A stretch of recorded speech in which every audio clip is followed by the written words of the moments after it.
Hola, soy Jorge Moreno, el operador de la EcoAlfa 4 Foxtrot Whisky. Y en este vídeo, de título Lady On en Alterna, os voy a contar cómo se aplica, pues eso, la Lady On, pero en sistemas de alterna, utilizando para ello unas herramientas que son los fasores y las impedancias que se describieron en un vídeo anterior. Este vídeo complementa el artículo de la revista Radioaficionados de URE, que con el mismo nombre se publica en el año, mes y página que se indican en la descripción. Ya sabéis que en alterna las tensiones y las corrientes se representan por sus fasores y a su vez los fasores se representan por un conjunto de dos números. Estos dos números se escriben normalmente encerrados entre paréntesis, separados por un signo más o un signo menos, y el segundo de ellos lleva adelante una J. Bien, igual las impedancias. Para no hablar tanto, yo a este conjunto de dos números, bla, bla, bla, bla, bla, bla, que forma un paquete indivisible, le voy a llamar binúmero. El binúmero del fasor o el binúmero de la impedancia.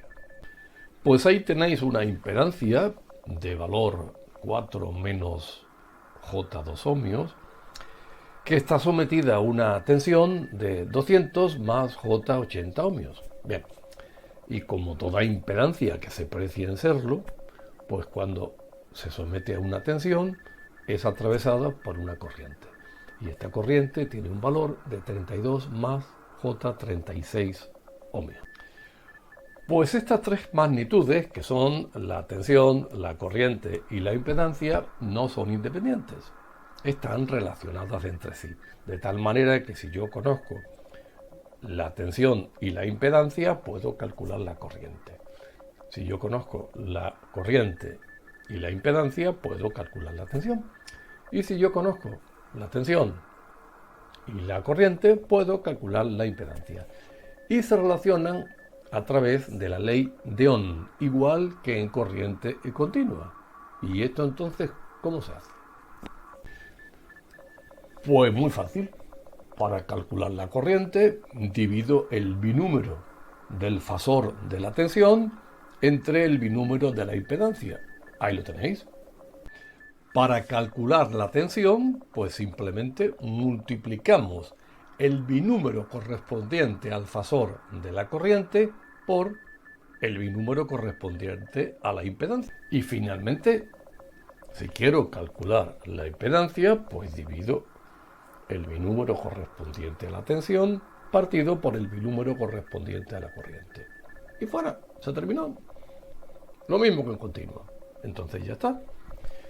En fin, pues espero que el vídeo os haya resultado de interés y podáis usar esto, ¿no? De manera que nos vemos en el siguiente vídeo. Para, me diría alguien. Oye, FW, ¿qué es eso de multiplicar y dividir binúmeros? ¿Cómo se hace eso, no? Pues la mayoría de las personas pues sabemos sumar, restar, multiplicar y dividir números, ¿no? Pero binúmeros, no sé. Bueno, afortunadamente hay una manera de hacerlo, ¿no? A partir de las componentes de cada uno de los binúmeros se pueden echar unas cuentecitas y se pueden calcular pues la suma, la resta, la multiplicación y la división entre ellos. Y bueno, esto está explicado en el artículo de la revista que yo cité, aunque hay otra manera de hacerlo. Bien, yo en realidad diría que hay tres formas de hacer operaciones con binúmeros. La primera es el método del aburrido, ¿no? Pues alguien que está en casa una noche de tormenta y no se le ocurre otra cosa mejor que hacer. Entonces va a la revista, coge las fórmulas y si es valiente, pues hace las operaciones incluso sin calculadora, ¿no? Utilizando una regla de cálculo o una tabla de logaritmos. Si alguien no sabe qué son estas cosas, pues que lo mire en un libro de historia. Segunda alternativa, esto. una calculadora, ¿no? La mayoría de las calculadoras, incluso las escolares, que son baratas, tienen una función que se llama operaciones entre complejos o complex. Y bueno, pues se pueden hacer fácilmente operaciones entre binúmeros. Lo que pasa es que a la mayoría de las personas esto de que algo se llame complejo, pues no les resulta atractivo, ¿no? Y prefiere que se llame simplex en vez de complex, como pone la calculadora. Pues para eso tenemos el tercer método, que es utilizar un libro Excel que yo os he preparado y que os podéis descargar, de forma que simplemente tenéis que teclear allí los binúmeros y las operaciones se hacen automáticamente.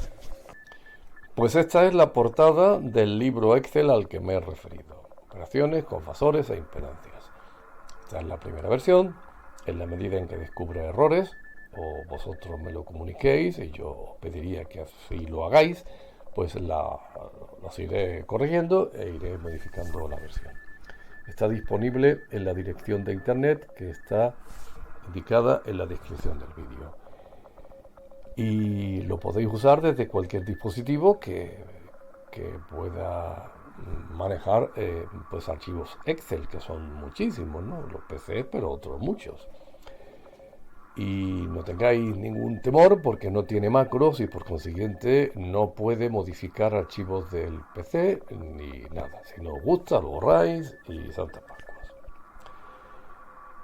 ¿Qué más? Bueno, pues está dividido en varios bloques porque tiene un total de 15 hojas. Esta es la primera, que es un índice, y entonces ahí podéis ver que tiene un bloque dedicado a las operaciones con binúmeros, otro al tratamiento de impedancias, una para calcular la potencia en las impedancias y finalmente un bloque para transformar capacidades e inductancias en reactancias y viceversa, y un par de hojas para ayudar a su uso.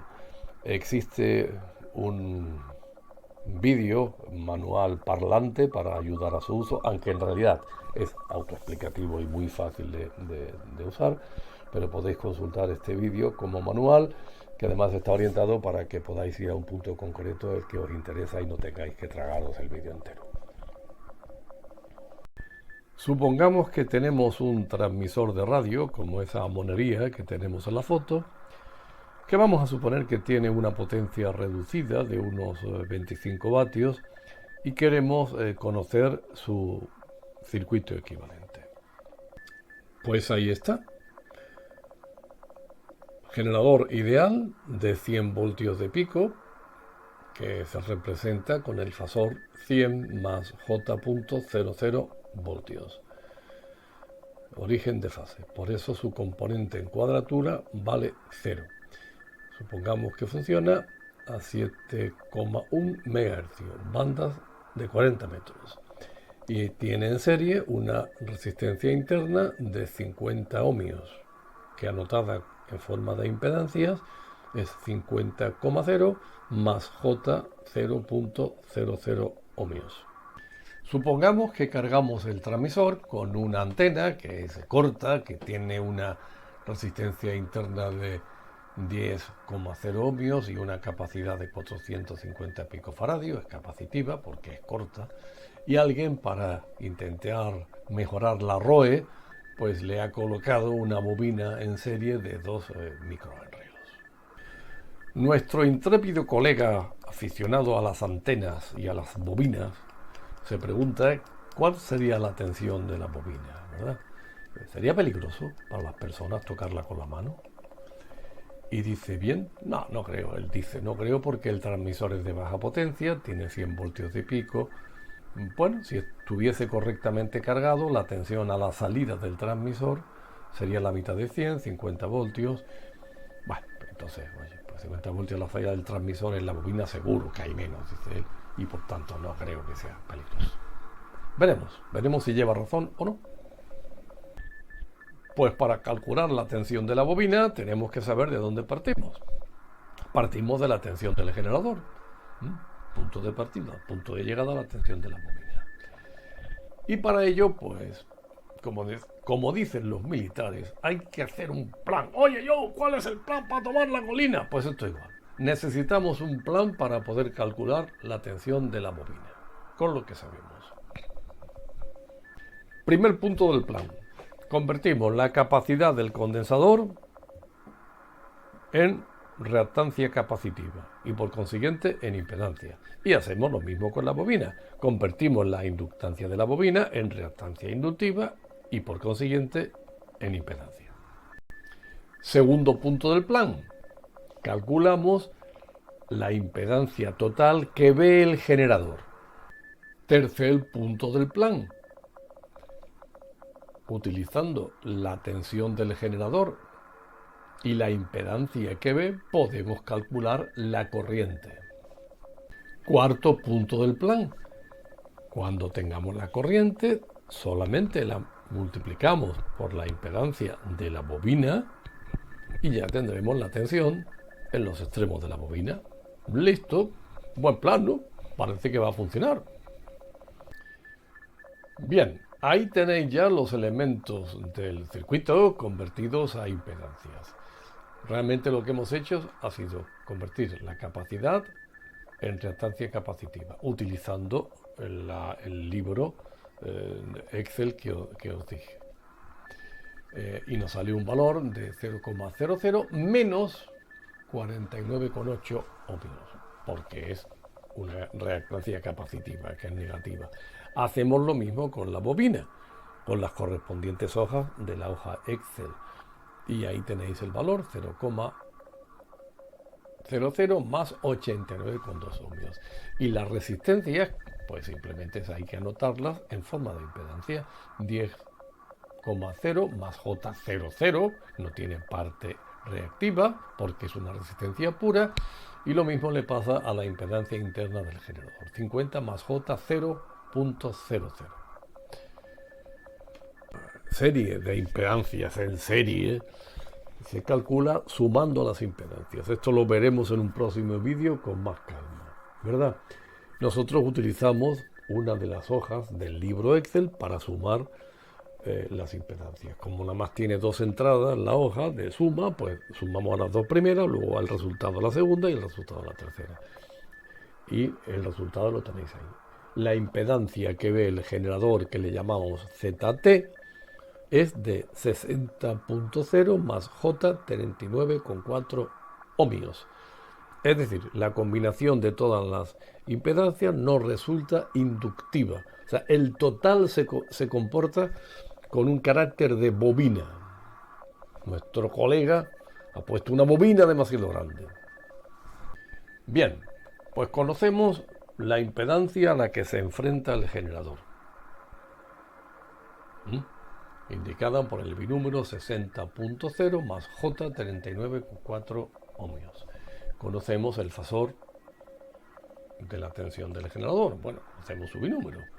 100 más J0.00. Dividiendo ambos binúmeros, yo calculo la corriente según nos indica la ley de Ohm, ¿verdad? Tensión partido por la impedancia. El resultado que se puede hacer con la correspondiente hoja del libro Excel que tenemos entre manos nos da 1,16 menos J 0.765 amperios. Bien, la propia hoja también nos indica el valor de pico de la corriente y la fase respecto al generador, que en este caso está atrasada 33 grados aproximadamente. Bien, pues estamos a punto de concluir nuestro plan. Para calcular la tensión en la bobina simplemente tendremos que aplicar la ley de Ohm nuevamente. Multiplicamos la corriente por la impedancia. Es lo que pone ahí. Bien, corriente, lo hemos calculado, 1,16 menos J0,765 por impedancia de la bobina, 0,00 más J 89,2. Vamos a la hoja Excel, buscamos la hoja correspondiente a la multiplicación y el resultado será 68,2 más J 103 voltios. También vemos el resultado en forma de valor de pico y fase.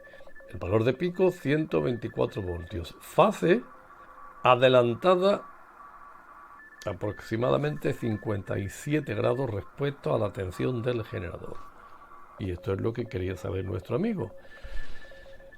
Entonces vamos a ver el esquema polar, el diagrama polar de estas tres cantidades. Pues aquí lo tenéis. En verde el generador, en rojo la corriente y en azul la tensión en la bobina. Representados en verdaderas magnitudes con sus valores de pico y sus fases. Esto también lo hace la hoja de cálculo. Sorpresa, la tensión en la bobina es mayor que la tensión en el generador. Conclusión, cuando hay elementos reactivos en un circuito, las tensiones se pueden elevar respecto al generador. Entonces cuidado, porque donde nosotros pensábamos que teníamos una tensión relativamente baja, puede resultar que no sea tan baja. Resumen, en alterna la ley de Ohm se aplica de forma parecida a la continua, utilizando las mismas formulitas. La corriente se calcula dividiendo la tensión por la impedancia. La tensión se calcula multiplicando la corriente por la impedancia. Y la impedancia se calcula dividiendo la tensión por la corriente. Pero para hacer estos cálculos no se pueden usar números, hay que utilizar binúmeros, porque los binúmeros son los que representan a los fasores, que a su vez se corresponden con las tensiones y las corrientes, y los binúmeros también representan a las impedancias. ¿Y cómo demonios calculo yo estas cosas con binúmeros, si no son números normales? Bien, pues yo os he proporcionado un libro Excel donde podéis meter los datos y os sale el resultado sin necesidad de comeros el coco. Bien, ese libro Excel se llama Operaciones con fasores e impedancias y lo podéis bajar de la dirección que hay incluida en la descripción de este vídeo. Nos vemos en el siguiente vídeo.